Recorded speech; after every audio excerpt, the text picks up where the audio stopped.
반갑습니다. 돌집사TV입니다. 자, 지난 시간에 이어서 바로 3과목 계속 보도록 하겠습니다. 자, 먼저 처음에 좀 간단한 내용으로 시작해볼까 해요. 자, 먼저 계절별 유의사항, 우리나라는 4계절이 뚜렷하죠? 봄부터 보도록 하겠습니다. 자, 봄은 우리 겨울 다음 계절이기 때문에 땅이 녹아 지반이 약해지는 해빙기예요. 자, 그러면은 낙석사고 이런 것들 있을 수 있겠죠.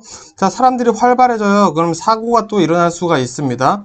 자, 건조해요. 자, 요거는 무슨 말이냐? 우리 꽃샘추위와 황사 이런 것들이 올 수 있겠다. 자연 현상들이 발생할 수 있겠죠. 자, 그리고 춘곤증이 있어요. 춘곤증이 있다 보니까 자, 우리 졸음운전도 야기될 수가 있겠죠. 자, 이렇게 우리가 생각하고 있는 계절의 특성에 따른 특성들을 가지고 이게 연결과 사고와 운전과는 어떤 연결이 될까 한번 고민을 해보시면 계절 문제는 정말 간단히 풀 수 있습니다. 여름도 마찬가지예요. 비 많이 오죠. 비, 그게 또 특징 뭐죠? 덥죠.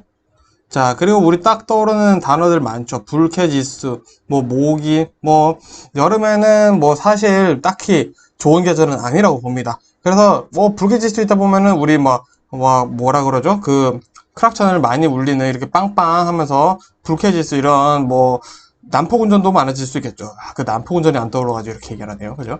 자, 난폭운전 이런 것들도 일어날 수 있고요. 또 밤에 잠을 못 자요. 열대야 때문에. 그러면 또 마찬가지 졸음운전이 있을 수 있겠다라는 거죠. 자, 가을도 보시면은 우리가 해볼게요. 생각해보면은 가을에 우리 농번기 있어요.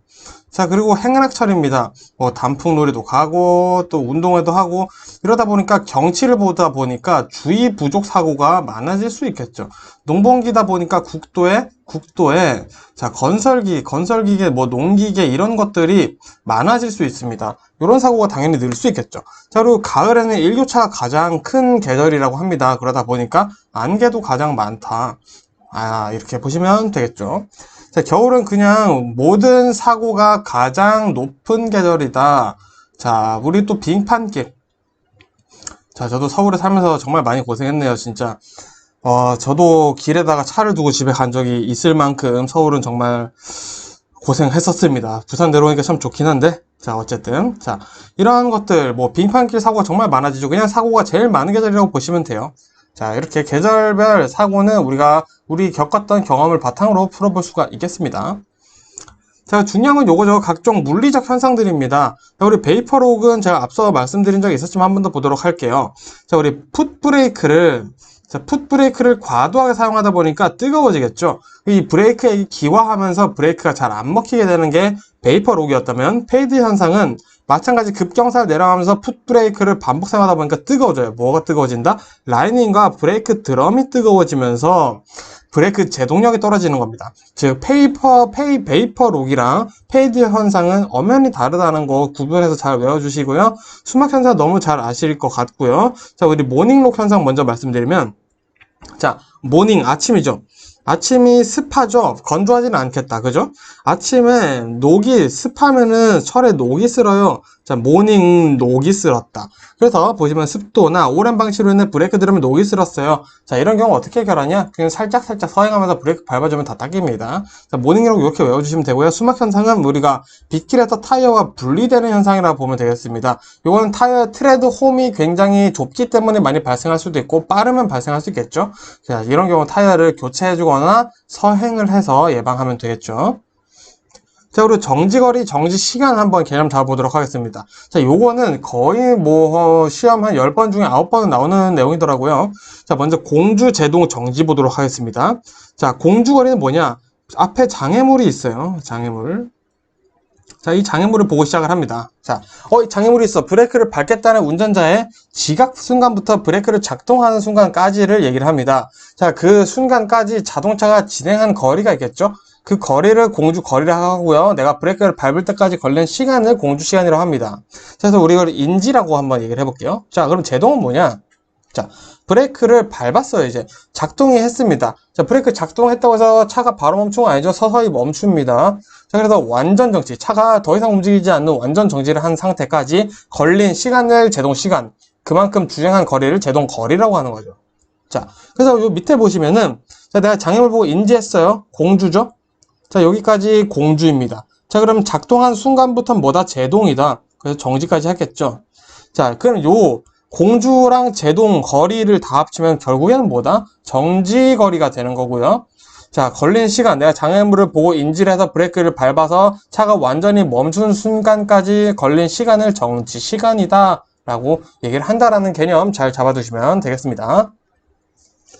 자, 그리고 도로 형태에 따른 사고 보겠습니다. 자, 먼저 도로 요인에 따른 것도 있겠죠. 뭐 도로의 구조가 너무 복잡하거나 안전시설이 없거나 이런 것들도 있는데, 이제 시험에 나오는 건 이런 겁니다. 평면 선형과 교통사고. 아, 무슨 말이냐.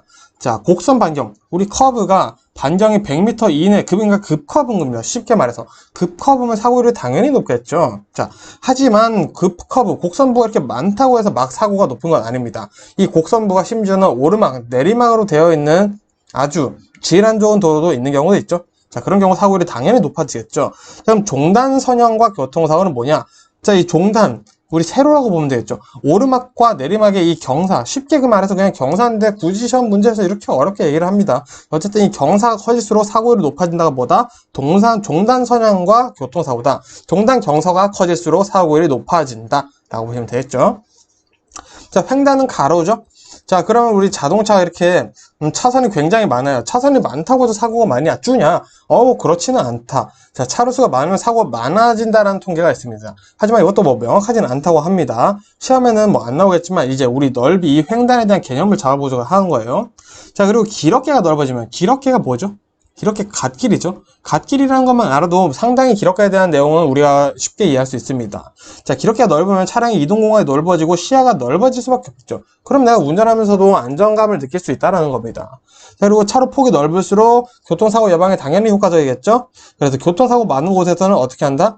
차로 폭을 넓히거나 기럽개를 좀 더 잘 만들어 놓는다. 이런 걸로 충분히 예방할 수 있다는 겁니다. 자, 그리고 시험에 잘 나온 친구들 중앙분리대 한번 보겠습니다. 자, 중앙분리대 말 그대로 중앙선에 분리대를 만든 거죠. 자, 연석형 분리대는 연석의 중간에 잔디나 나무 심어져 있는 거 있죠. 이거 우리 잠실에 많죠. 자, 잠실 롯데타워 앞쪽에 많습니다. 우리 신천이 아니라 잠실 세내죠. 제가 옛날 사람이라. 자, 잠실 세내 가는 방향에 있죠. 자, 우리 대구에도 저 많은 걸로 알고 있습니다. 제가 또 고향은 대구라서 자, 좀 TMI가 있었는데, 자, 계속 볼게요. 자, 광폭 중앙 분리대, 차라고 완전히 분리될 수 있는 충분한 공간을 확보함으로써 분리시킨다. 자, 이거 뭐냐? 자, 도로가 이렇게 있는데, 자, 이렇게 해서 도로가 이쪽 방향으로 가는데 여기에 선이 막 그어져 있어요, 페인트로. 자, 요게 광폭 분리대 보시면 되겠습니다. 자, 그래서 이 분리대의 폭이 넓을수록 분리대를 넘어가는 횡단사고, 자동차 횡단사고를 얘기를 하는 겁니다. 보행자도 될 수도 있긴 있겠지만, 자동차가 횡단사고가 넘어가 버리면, 중앙선 넘어가면 큰 사고로 바뀌겠죠? 사고 비율을 낮춰준다라는 거. 그래서 중앙분리대는 사고 방지, 사고를 예방하려고 있는 거는 아닙니다. 좀 더 보도록 할게요. 자, 이 중앙분리대는 상하차도에 먼저 교통 분리를 하고 있습니다. 그리고 광폭분리대는 사고 및 고장 차량이 잠시 정차할 수 있는 공간이 될 수 있겠죠. 그리고 보행자의 안전을 위해서 만들기도 하고요. 불법 유턴은 당연히 방지할 수 있겠고요. 그리고 이 중앙분리대가 높으면은 반대편 차량, 이 대형차의 현광 방지, 눈뽕을 방지할 수 있다 보시면 되겠죠. 자, 그리고 또 중요한 건 방호 울타리인데, 이 중앙분리대 방호 울타리라는 것도 있어요. 자, 근데 얘의 목적은 횡단 방지, 차량 감속, 차량이 대형 차로로 튕겨나가지 않게 한다. 차량의 손상을 줄인다. 자, 이게 무슨 말이냐? 사고 예방이 아니라는 겁니다.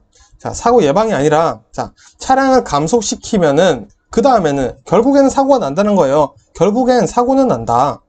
사고는 나지만 그 사고의 정도를 줄여준다. 정도를 줄여주기 위해서 방호 울타리가 존재하는 겁니다. 이거를 시험 문제에서는 어떻게 얘기를 하냐? 자, 사고의 형태를 바꾼다. 사고 형태를 바꾼다라고 시험에서는 얘기가 나올 수가 있습니다. 자, 대형 사고를 소형 사고로 만들어줄 수 있다. 그게 뭐다? 방호 울타리의 핵심적인 목적이다. 보시면 되겠습니다. 자, 그럼 이제 조금 간단한 얘기 좀 볼게요. 철길 건널목, 우리 철길 건널목 있죠? 자, 종류 볼게요. 1종 건널목은 차단기, 경보기 등 교통 안전 표지판을 설치하고 안내원이 근무 중인 건널목입니다. 자, 여기 해운대에 우리 트램이 생겼죠? 자, 트램 거기 청사포에 요게 있습니다. 청사포에 있는 게 제 1종 건널목이더라고요. 자, 2종은 경보기와 건널목 교통안전 표지판만 있는 곳이다. 자, 요 2종이 있는 곳은 결국 보행자가 아예 없는 곳에 이런 식으로 설치가 되어 있겠죠. 자, 마찬가지 건널목 사고 원인은 그럼 뭐가 될까요? 경보기 무시, 안내원 무시, 뭐 이런 것들 당연히 사고 원인이 되겠죠. 그러니까 철길 건널목 통과 시에는 좌우 안전을 확보하며 조심히 걷는다. 자, 일시 정지하고, 자, 어떻게 건넌다? 일단 일시 정지했다가 기차 없는 거 확인하고 지나야 된다가 법적으로 되어 있습니다. 자, 그리고 위험물 운행을 한 차량들이 있겠죠. 자, 위험물 운행을 다 했어요. 그 다음에 뭘 점검해야 되는지 볼게요. 자, 밸브 이완이 없는지, 자, 엔진 밸브 이런 것들이죠. 자, 경계 표지, 휴대폰 등에 손상이 없는지, 부속품의 볼트 너트 연결 상태 양호한지, 높이 검지봉이나 부속 배관 등이 적절히 부착되어 있는지, 이런 것들 썼던 것들 잘 확인한다 보시면 되겠고요. 자, 앞지르기도 우리 안전 중요하죠. 앞지르기는 어디로 한다? 왼쪽으로 한다. 자, 정확히 우리 FM적으로는 깜빡이도 켜야 됩니다. 왼쪽 깜빡이 켜고 앞지르기 하셔야 돼요. 자, 그리고 도로 중앙선 넘어서 앞지르기 할 때 대항차 확인해야겠죠. 중앙선 넘는다고? 자, 중앙선, 점선으로 되어 있는 중앙선을 우리 넘을 수 있다. 보통 왕복 2차로인 같은 곳에서는 편도 1차로인 도로인 거죠. 이런 데서는 뭐 가능하죠. 자, 좌측, 그리고 앞지르기 금지 장소인지 확인하고, 실선인 경우, 중앙선이 실선인 경우 당연히 안 되죠. 점선인 경우 해야겠죠. 당연한 내용들 나오고 있습니다. 자, 그리고 우리 고속도로 교통사고 발생 시 대처 요령 보도록 하겠습니다. 자, 제일 먼저 중요한 거는 사상자 구호입니다. 자, 사상자 구호를 하는데, 자, 내가 사상자가 되면 안 되잖아요. 그래서 먼저 중요한 거는 대피입니다, 대피.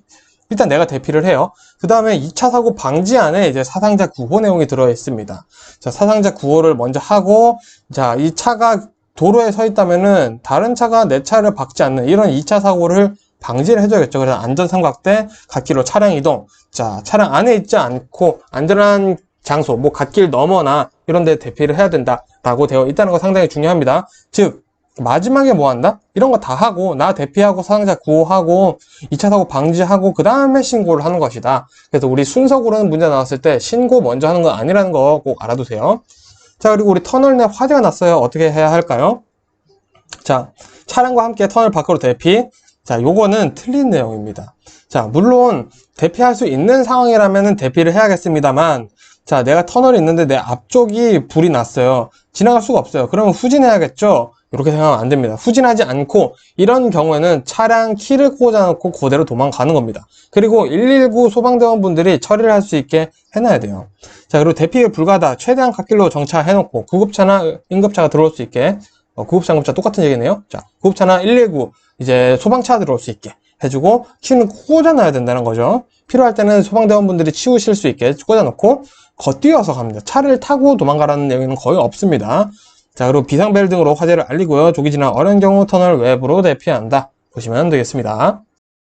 자, 끝으로 뭐 상당히 중요한 내용이기도 하고 저 전 영상에서도 말씀드린 내용이지만 고속도로 운행 제한 차량 한번 보고 간단히 보고 상범 마무리할게요. 자, 차량 축 하중 몇 톤? 10톤, 총 중량 40톤 초과, 길이는 16.7m, 적재물을 포함한 길이죠. 폭은 2.5m, 마찬가지 적재물을 포함한 폭이죠. 높이는 4m죠. 자, 근데 안전평가 받았다 몇 미터까지죠? 기억하셔야 돼요. 자, 4.2m죠. 자, 기억하시고요. 자, 적재 불량 차량 있죠? 뭐 흙이나 모래 이런 것들을 싣고 가는데 덮개가 없다거나 비가 너무 많이 오는데 연결 차량, 카고 트럭, 뭐 카라반 이런 것들 안 될 수 있습니다. 자, 그리고 저속 차량도 안 되죠. 자, 고속도로 최저 속도 50km/h죠. 자, 50km도 못 내는 속도를 가진 차량은 고속도로를 들어갈 수 있을까요? 당연히 들어갈 수 없겠죠. 최저 속도도 지켜야 됩니다. 자, 그리고 끝으로 이제 고속도로 운행 제한할 때 차가 무거우면은 도로에 영향이 있을 수 있습니다. 그래서 우리가 무게 제한을 하고 있다는 거. 이 내용 잘 알아두시고요. 또 교통을 오히려 혼잡하게 하기 때문에 이렇게 제한이 된다라는 거 알아두시고요. 이 전반적인 내용들을 머릿속에 담아두시면은 충분히 읽어보시면서 내가 이건 안 해온 건데 라고 포기하지 마시고 천천히 읽어보시면은 그런 내용이 있었으니까 이거 이렇게 되지 않을까? 라고 충분히 푸실 수가 있습니다. 여러분들 정말 여러분 자신을 믿으시면은 다 풀 수가 있는 문제들이 나오고 있으니까 너무 걱정하지 마시고요. 정말 어려운 것들은 당연히 시험 100점 방지 문제들은 나옵니다. 그런 것들은 깔끔하게 틀리고 내가 풀 수 있는 것들 정독해서 잘 푸시길 바랍니다. 자, 그러면은 3과목 여기서 마무리하고 저는 4과목으로 인사드리겠습니다. 고생 많으셨습니다.